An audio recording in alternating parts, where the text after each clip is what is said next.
السلام عليكم الاخوان. المهم بغيت نهضروا على واحد القضيه في هذا الفيديو هذا. المهم لقيتوني انايا دابا حاليا في بحر سيدي قاسم مدينه طنجه.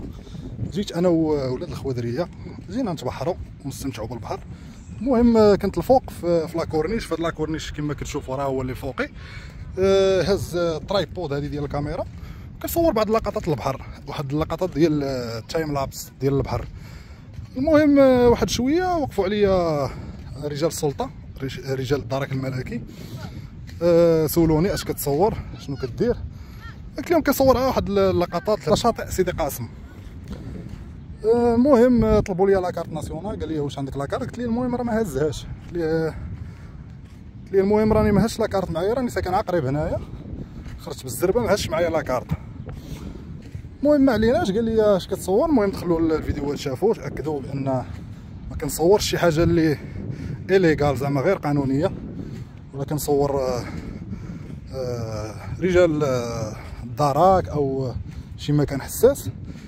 المهم هضرنا شويه، قال لي لاشين ديالك هذه، سولني على لاشين ديالي. المهم قال لي تمشي معانا فين موقفين طوموبيل.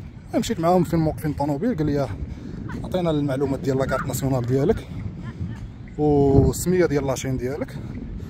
المهم انا ماشي مشكل، عطيتهم، تساعدت معاهم، عطيتهم المعلومات، عطيتهم السميه ديال لاشين ديالي بكل اريحيه وبكل تعامل، بكل ادب. صراحه هما تعاملوا معايا تعامل اللي زوين، سولوني اسئله يعني عاديه وتعامل صراحه اللي كان في المستوى. تنحييهم من هذا المنبر هذا، وتاكدوا بانني ما كنصورش شي حاجه اللي زعما إليغال.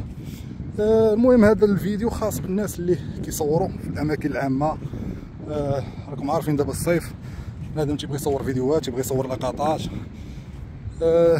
حذاري من انكم تصوروا شي حاجه اللي حساسه، اماكن حساسه، رجال الامن، رجال السلطه، اي حاجه عندها علاقه مع رجال السلطه واماكن حساسه، حذاري انكم تصوروها. هذا الفيديو هذا نصيحه لكم ونصيحه لاي واحد اللي تيصور في الاماكن العامه، خصوصا الناس اللي تصوروا فيديوهات.